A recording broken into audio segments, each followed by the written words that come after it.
Hello everyone. In previous video we have learned about basics of C, that is what is data type, what is variable, how do we declare variable. There are certain rules to declare a variable. What are the keywords? Okay. So how does the complete C program looks like? So to create a full program, you need to enter your code into your C source file using any text editor, and must remember that your file name usually ends with .c extension. So normally in any C program, it begins with a command. That is, first is your command section.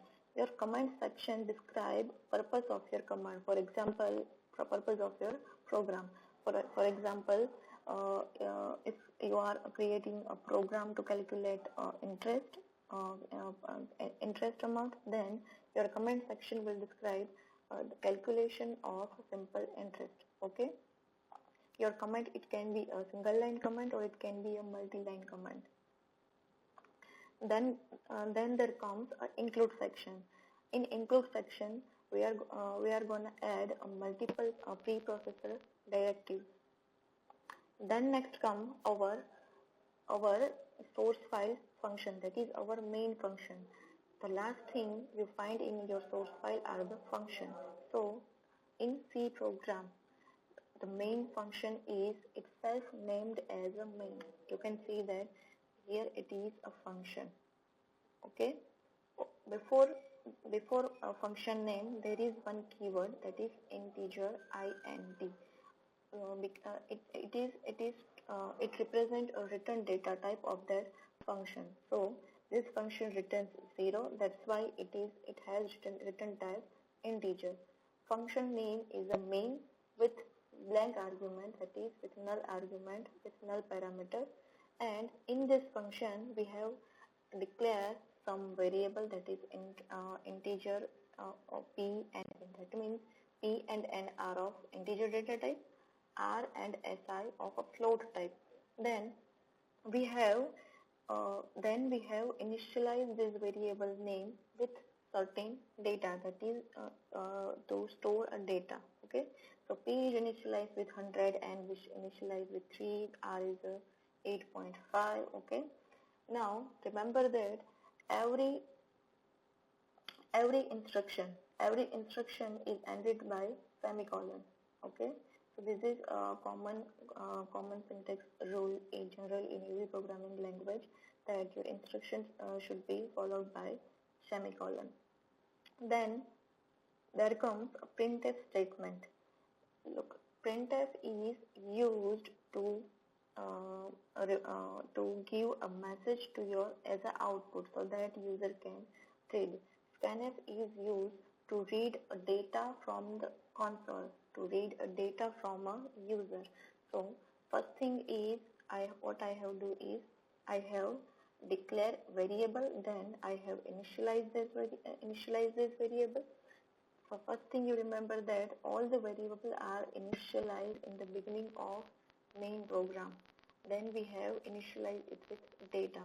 Then after this, printf statement is there, and in which I have written enter value of p and n r. Okay.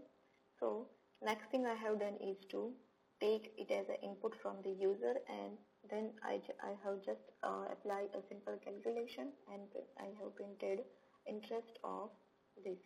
Okay. So let's understand it. Printf statement is used to display a formatted output. It replaces format characters with the values. That is, for example, if the value of SI after calculation is 5,000, then this value will be replaced over here, because this is a format where its value gonna be print. So our output will be interest is 5,000. Okay. You can include as many parameters as you like when you call the printf function, but make sure you have a matching format character for each one. That is important part. For example, your SI is a variable of type float. That's why you have to use %f. %f for float. If you are using any other kind of variable, for example, p, if I want to print p, then I have to use %d because it's a simple rule, that is a format to print your integer type of variable. Now scanf, it receives them from the keyboard, that is to retrieve a value, to read a data from a keyboard of user. Okay, so let's look at the main function in a little bit more detail. A computer will start running your program from the main function. Your computer will start running your program from the main function. Always your C program's execution start from main function. Main function has a return type. The function name comes after the return type, as we have seen in previous slide. That is followed by the function parameter if there are any. There were no, but if there are any parameter, then you can write it down there. Finally, we have the function body. Function body must be surrounded by braces. Yes, we have braces in this presentation. Complete braces, opening braces and closing brackets. Then it comes preprocessor directives. There was a section of include section in which we are going to list our all necessary preprocessor directives. The next moment there are common directories, for example, hash include conio.h, hash include define. Okay, so define day of the week 7. So this is example of a preprocessor directive. You will get more idea using example. So that's why I am just creating one simple example, that is our first C program. So let's start. What I have done is I have just created a new file. Okay, let's close it. I have created one C. Now let's our first section is our comment section. That is, you have to write it down about your C program. So this is our first C program. Okay, this is a single line comment. But if you want to add a multiple line comment, so how you're going to do is /* this program will print hello world as output. Okay, and you have to close it like this. So this is our command section. Now what we have to do is you have to include preprocessor directory. So that is hash include which directory you want to, so stdio.h. One thing remember, there is no semicolon. Here it is semicolon is not in the syntax. Then you have to do is your main program, that is void main.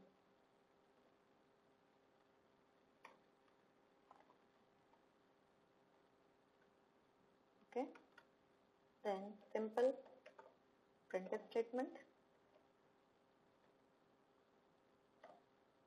Over here semicolon is compulsory, and just print it down, hello world.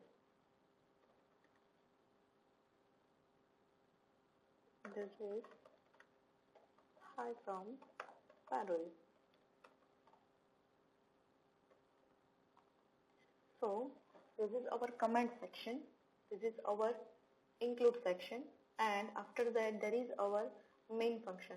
Over here you can see that before function name I have written a return type.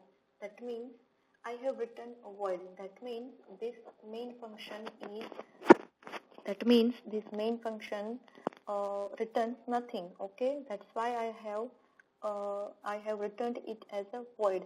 If I write it down as integer here, then I have to return some statement, return 0. Okay, this is also true. So let's first, you have to save it. I'm gonna save it using FIR first dot C. Dot C is a compulsory. Dot C extension is compulsory. Save, then compile it. First you have to compile it and then run. Here you can see that this is a compile and to run. So this is a IDE that gives you a package of a text editor as well as compiler. So just compile it. Hello world, this is hi from Farul. So this is your output. So you have executed your first C program successfully. So let's understand first is, you can see that there is a compile log. Over here, errors 0, warnings 0. That means your program has compiled successfully. But if you have any error, for example, I forgot to place a semicolon over here. Okay, so control S to save and compile. Look over here, your compiler has give you an error message in function main. What is error? Expected semicolon before closing bracket token. That means you forgot semicolon over here. Okay, save it, compile. Compilation compiled successfully, and here you have our output of program. So the next thing I want to if I write it as a void and you have a return type, return 0, then what will happen is, so you can see that there is a warning in function main, return with a value in function returning void. That means over here you are suggesting that your function return nothing, but in function you are returning 0. So that is a violation of a prototype. That's why it is giving you a warning message. Okay, but your output is there. Hello world, this is hi from Parul. So this is it. It is our first C program. Hope you have understood it well, and we will learn